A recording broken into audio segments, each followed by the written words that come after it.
हमारे हिंदुओं की संख्या घट रही है। हमारा सनातन धर्म संकट में है।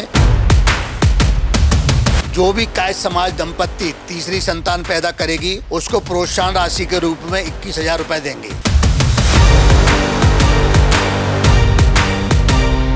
ग्वालियर में कायस्थ समाज की घटती जनसंख्या को लेकर कायस्थ समाज ने एक बड़ा फैसला लिया है। अगर कोई तीसरा बच्चा कायस्थ समाज में करता है तो उसको 21,000 का इनाम जो है कायस्थ समाज की ओर से दिया जाएगा। हमारे साथ कायस्थ समाज के प्रदेश अध्यक्ष जो है हमारे साथ मौजूद हैं, नूतन श्रीवास्तव जी। उनसे बात कर लेंगे क्या ज़रूरत पड़ी ये फैसला लेने की और क्या इससे वास्तव में कायस्थ समाज की जनसंख्या में बदलाव आएगा।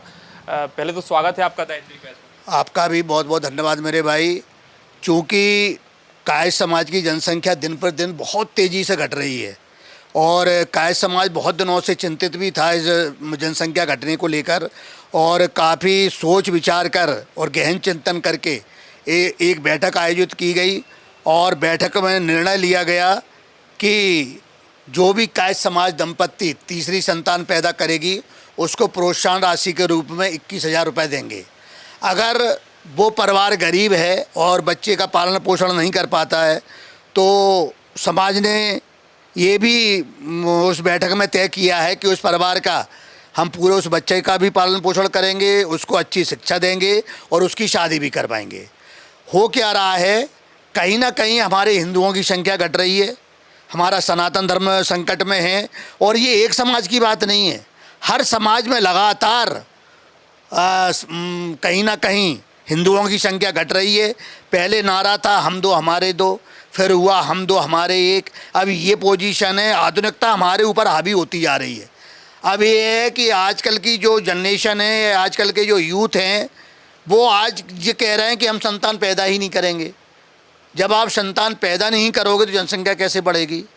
तो कहीं ना कहीं हम लोगों को ये सोचने पर मजबूर कर देता है कि हमारे अंदर ये पाश्चात्य संस्कृति जो प्रवेश कर गई है उसको हम कैसे इसको दूर करें, ये एक चिंता का विषय है। इसीलिए समाज ने ये निर्णय लिया है कि कहीं ना कहीं इससे लोग मोटिवेट होंगे, इससे प्रोत्साहित होंगे और लोगों को लगेगा कि जो हम बच्चा पैदा करेंगे उसका वजन हमारे ऊपर नहीं आएगा।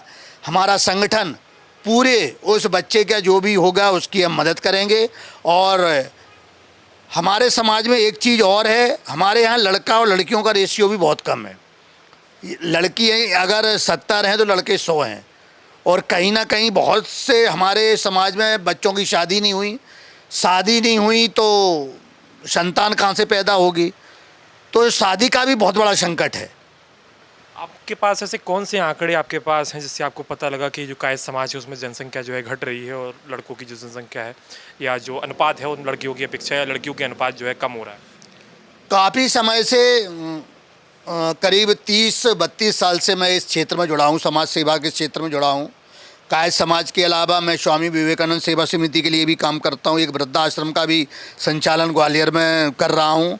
और चूँकि समाज के बहुत सारे लोग, कोई भी दिन ऐसा नहीं जाता है जिस दिन 2-4 लोग शादी के लिए मेरे पास ना आते हों कि हमारे बच्चे की शादी कराओ। हमारे बच्चे की शादी की उम्र 28 हो रही, किसी की 32 हो रही, किसी की यहाँ तक कि किसी की 45 तक हो गई लेकिन अभी तक शादी नहीं हुई।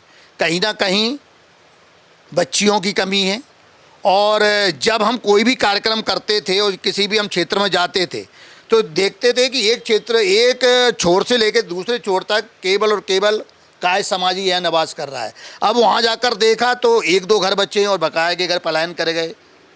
अब उनको या रोज़गार की उनको दिक्कत हुई है या उनके बच्चों की शादी नहीं हुई है या वो अपने परिवार को सही ढंग से चला नहीं पा रहे हैं। तो देखा गया है कि ग्वालियर में जो पहले से जो संख्या थी कायस्थों की वो कहीं ना कहीं कम हुई है। इसको लेकर समाज बहुत ज़्यादा चिंतित है और ये लगातार ये बैठकों का दौर जारी रहेगा और हम लगातार लोगों को प्रोत्साहित करेंगे कि कहीं ना कहीं हम लोग मतलब केवल एक ही समाज ऐसा हुआ करता था पूरे देश में जो एक पढ़ा लिखा समाज था। पूरे समाज को अगर दिशा देने का काम किसी ने किया है तो वो कायस्थ समाज ने किया है। आज हम कहीं ना कहीं चाहे वो पढ़ाई का क्षेत्र हो उसमें पिछड़ रहे हैं, सरकारी नौकरी है नहीं, आरक्षण सारी नौकरियों को खा गया। तो और इधर जनसंख्या भी हमारी कम हो रही है और जनसंख्या कम होने के कारण, चाहे वो राजनीतिक क्षेत्र हो, चाहे वो सामाजिक क्षेत्र हो, जो हमारी भागीदारी है वो कहीं ना कहीं कम हो रही है। तो इन सारी चीज़ों को लेकर हम लोगों ने मंथन किया है, क्यों ना हम ये ऐसा कुछ करें जिससे लोग मोटिवेट हों और अपनी जनसंख्या को बढ़ाएं आगे। आपने कहा सरकारी नौकरी है नहीं, रोजगार जो है हर किसी को नहीं मिल पा रहा है। आप कह रहे हैं तीसरा बच्चा भी करिए तो जनसंख्या बढ़ेगी, उसका असर नहीं पड़ेगा इस पर? मैं समझ रहा हूँ। और एक मध्य प्रदेश शासन का एक आदेश भी है, डॉक्टर मोहन यादव जी ने, जो मध्य प्रदेश शासन का आदेश ये है, अगर किसी के तीसरे बच्चे हैं तो उसकी नौकरी नहीं लग सकती। ये भी एक बाध्यता है सरकारी नौकरी में। लेकिन हम लोगों ने निर्णय किया है कि हम लोग भोपाल जाएंगे, मध्य प्रदेश के हमारे जो सीएम है डॉक्टर मोहन यादव जी से हम लोग मिलेंगे और उनसे अनुरोध करेंगे जो 3 बच्चों की जो पात्रता है उसको ख़त्म किया जाए, और जो सरकारी नौकरी में। तो आपने खुद थोड़ी जल्दबाजी नहीं कर दी है? पहले आपको सीएम से मिलना चाहिए था, फिर ये जो प्रोत्साहन राशि है उसका। क्योंकि बहुत सारे मंच, बहुत सारे दल बड़े बड़े मंचों पर कह चुके हैं कि हिंदुओं को अपनी आबादी बढ़ाना चाहिए।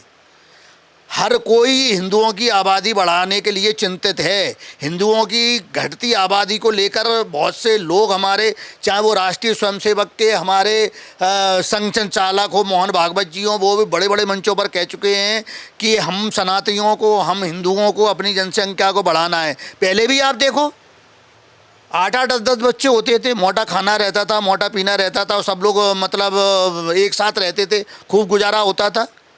आज एकाकी परिवार हो रहे हैं, रिश्ते ख़त्म हो रहे हैं। बुआ के, चाचा के, ताऊ के, मौसी के, नाना के, नानी के, मामा के, वो रिश्ते ही नहीं समझ पा रहे बच्चे। अगर एक बच्चे होंगे तो रिश्ते ही सारे ख़त्म हो जाएंगे। तो इन रिश्तों को भी जीवित करने के लिए समाज ने एक कदम उठाया है। आपने 21,000 की बात कही कि प्रोत्साहन राशि के तौर पर 21,000 दिया जाएगा, लेकिन 21,000 कब तक चल पाएंगे? तीसरे बच्चे को पालने के लिए 21,000 पर्याप्त तो नहीं है? कितना जो है सहयोग रहेगा? मैं मान रहा हूँ 21,000 रुपये, 21,000 रुपये कुछ भी नहीं है, लेकिन हम तो केवल मोटिवेट करने के लिए। और ऐसा भी नहीं है कि उस समाज के बच्चा अगर उसमें अपना सक्षम नहीं है परवरिश करने में, तो हम समाज के सारे लोग पूरी ताकत लगा देंगे उसकी परवरिश करने के लिए, और उस परिवार पर उस बच्चे का बोझ नहीं आने देंगे। तो कायस्थ समाज में घटती आबादी जो है उस पर जो ये बयान आया है, ये चर्चाओं में का विषय बन गया है। द प्रेस हिंदी के लिए कैमरामैन विजय के साथ मैं सूर्य प्रताप सिंह।